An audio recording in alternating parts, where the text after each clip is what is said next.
Hi guys, it's Jenny. So I'm just going to chat to you about an ongoing tension, not necessarily a disagreement, between an INTP and an INFP. Now this probably isn't going to be really that interesting to you, but also there's like birds, so I assume you can hear those, so sorry about that. It's like beautiful rainbow lorikeets. We have like them everywhere here. And around this time of night, it's 5:20. So I guess as the sun's going down-ish, they like are chatting to each other and flying from tree to tree. I don't know what they're talking about, but anyway. Okay, so my husband is an INTP. I'm an INFP. As the name suggests. We've been married for almost 16 years and together for a couple of years before that. And we were friends even before then. So we have known each other for a very long time, is what I'm saying. I'm just kind of like talking this through because this has been an ongoing tension. I'm not going to give you exact details because I don't want to embarrass anyone. But, so my INTP husband and me, an INFP, were with a group of mutual friends, like out together, sitting around having a conversation. All right, so my INTP husband, as INTPs and INFPs do too, like we have our interests, and one of his interests, he'd kind of been like learning some stuff about it and he wanted to talk about it.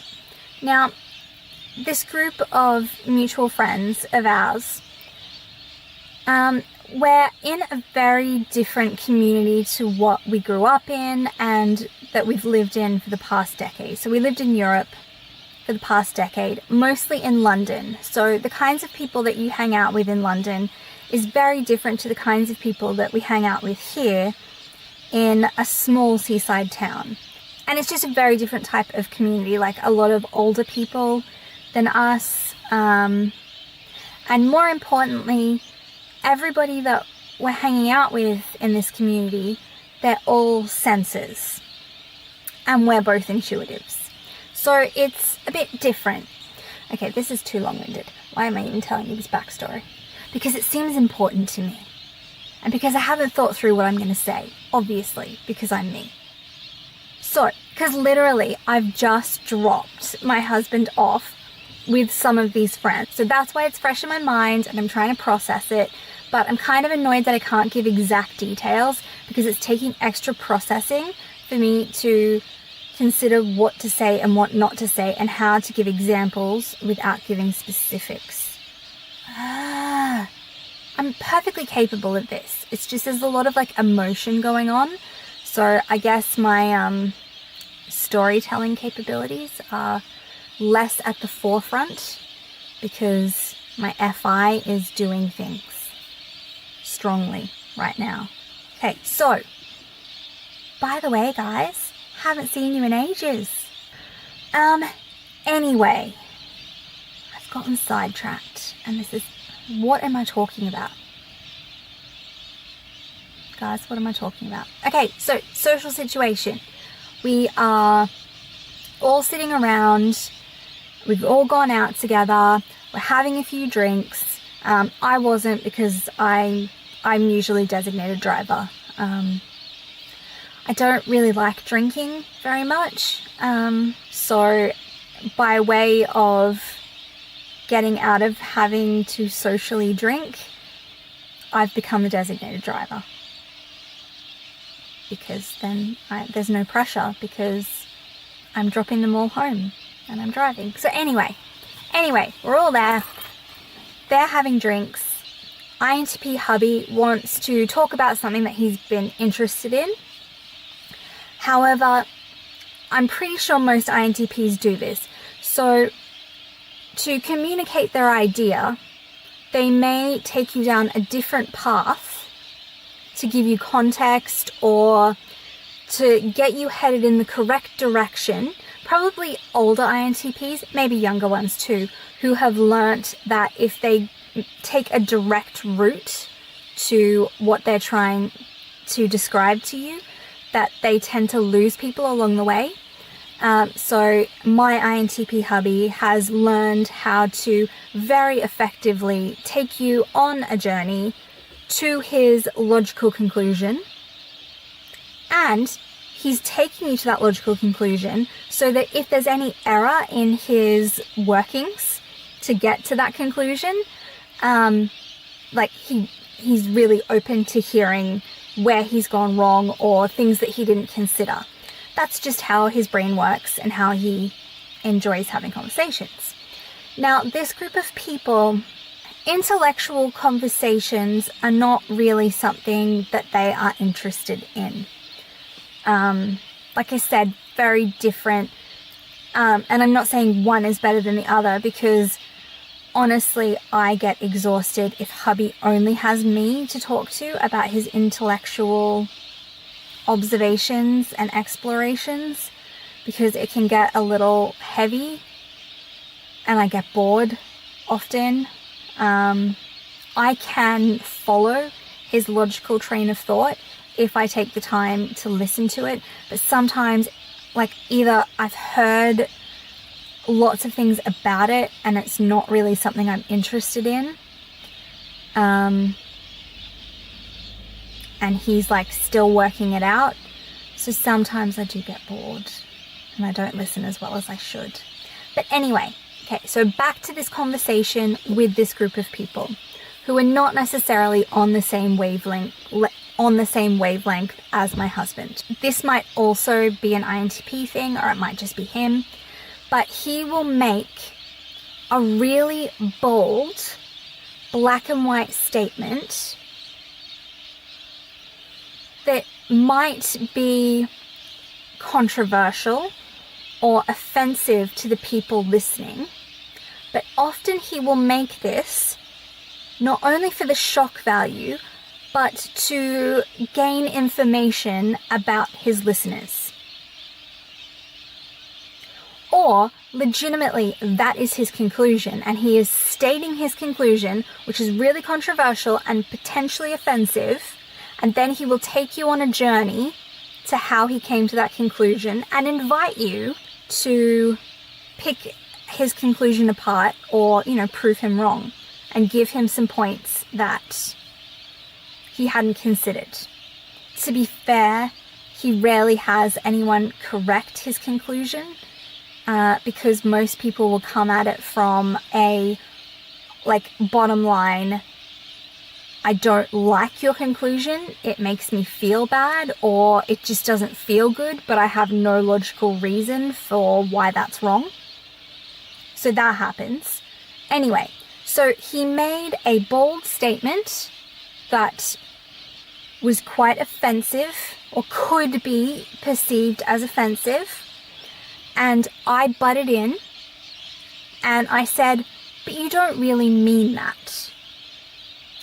And he wanted to continue talking, so he continued talking, and then I jumped in again and I said, he's restated his position, and I've said, but you need to define your terms, because I took what he'd said at its face value in the way that I understood all the other people listening would potentially take it. And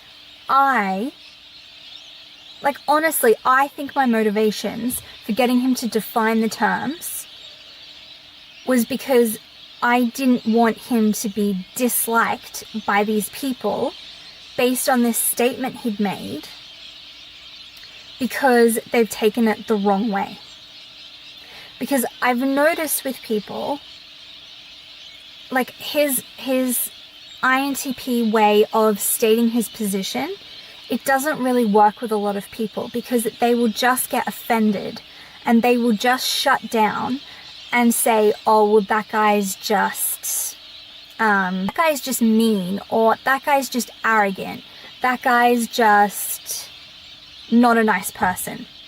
And they won't actually listen to his argument because they'll always just remember that he made that statement, and they won't let him explain how he got to that, and that he's actually open to having a dispute about, he's open to debate. That's the word I've been looking for. I keep saying dispute. I mean debate. He's happy to debate the credibility of his statement. He's absolutely happy. He would enjoy that. He would love to do that.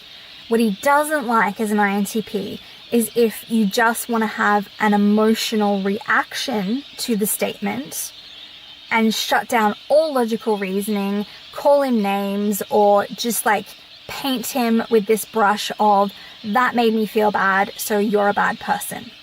He doesn't like that. So I feel like my initial reasoning for jumping in and interrupting him and trying to get him to define his terms as not being as they appear came from that, because I honestly didn't believe that this group of people were going to let him get to the end of his explanation or story. So I butted in, and from his perspective, I was being really rude by interrupting him over and over again, trying to get him to define his terms and trying to soften the blow of what he was saying so that people wouldn't be upset. Now, as a result of me doing that, he got really annoyed with me and then made a statement, but he didn't get outwardly annoyed. He didn't get angry or anything, but he did then talk over me, looking at the other, the person next to me and ignoring me. And he did say something about this is why I'm not going to bring Jen next time to one of these events. And then he continued with his story, and some of them stood up, some of them just stopped listening. It's happened to hubby and I when we think we're having a conversation with everyone, and we're trying to include them in this conversation, and then suddenly it's just the two of us sitting there and everybody else has gone off to do something. It happens. Sometimes senses will, if there's a highly intuitive, abstract conversation going on, they will either start talking about something else over the top of it, or get up to use the bathroom or go get another drink. They physically leave or start a different conversation. I think maybe because the abstract conversation doesn't actually seem like a conversation to some people. There's no purpose, there's no goal, there's nothing solid about the conversation. So we're not even really having a conversation. So that happened to him. But of course, from his point of view, I was the cause of him not getting a chance to finish what he was saying. And if I'd let him say it and they stood up halfway, then he'd know that it was never going to be a conversation that these people wanted to have. But instead, I've rudely interrupted and made it impossible for him to get his point out to these people. So from his point of view, he's hurt, or not hurt, he's offended that I rudely interrupted his conversation. But me, I'm highly offended and hurt, and I can't stop being hurt. I'm so hurt that he said that I'm no longer invited and I'm not welcome. So even though I'll admit it was me doing the wrong thing, right? I shouldn't have interrupted. I should have just it's none of my business.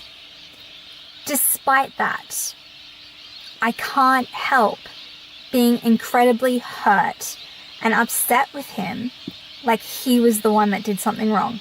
I can't help it. I know logically I was in the wrong and I did something wrong, but to me as an INFP, what he did was so much more wrong, because we should be loyal to one another and never say that the other person isn't welcome. Like, we should be each other's number one, to me. And yeah, I don't know. Like, I understand that I was in the wrong by interrupting, and I should have minded my own business. But I can't help holding this grudge. Yeah, it's really hard as an INFP to not hold this grudge, even though logically I know I was in the wrong. I feel like he hugely wronged me, and we have like pulled this apart. Like, there are some other details to it as well. Like, overall, he feels like I was already feeling jealous and like I was already having issues with the social group and the social situation, and that's probably why him saying I wasn't welcome or I wouldn't be coming next time was like hit so deeply. And those other factors are not his fault, if you know what I mean. So the reason that cut me so deeply has nothing to do with him. But I can't help but feel that he should have magically known how I felt about those other factors and been more careful with my feelings and saying something like that to and about me, if you know what I mean. So yeah, I thought maybe this situation that happened like months ago but is still going on, we're still having back and forth about it, and I don't mean like rip-roaring arguments, I just mean it keeps coming up whenever he's going out with these people. It comes back up and I can't help it. It's me that brings it up. Like, I'll just make a comment that communicates that I'm still hurt and upset, but to him, as an INTP, he's like, there's nothing he can do about this. There's no logical reason for why I'm upset about it in the first place. There's no tangible thing that he did wrong. So why are we still talking about it? But from my point of view, I've had no emotional resolution to this. And I can't help but be deeply hurt and upset when I see him going out with these people. And it's not even all of them, it's just some of them. As part of the social group, I'm deeply hurt. And so this is the other reason I'm bringing it back up, is the conversation we had in the car after I've picked them up and dropped them. I was invited tonight. I was invited to come in. But first of all, it wasn't my hubby that invited me. He did at the end, like, he's like, yeah, you can come in, like when he's about to get out of the car. But it was like one of the other people said, oh, Jen, you should come in with us. Like, I want to cry. Like, I can't. I now have this barrier of emotional hurt that, like, I'm illogically thinking, well, I'm not really welcome. It's going to happen all over again. I'm going to be hurt again. Somehow this is all going to be replayed and it's going to be painful and embarrassing because, like, I'm so emotional about this thing, and it's embarrassing because it's illogical and it makes no sense. But I can't help it. I'm just hurt and I'm upset. And there's no logical reason. I understand that there is no logical reason, except I kind of feel like there is. I don't know. This is one example of why an INTP and INFP relationship can be really, really difficult. That was like it all playing out in a public place, and then in all this time since it happened, it is still going on, even though it makes no logical sense. All right. Thanks so much for watching, guys, and I'll see you in the next one. Bye.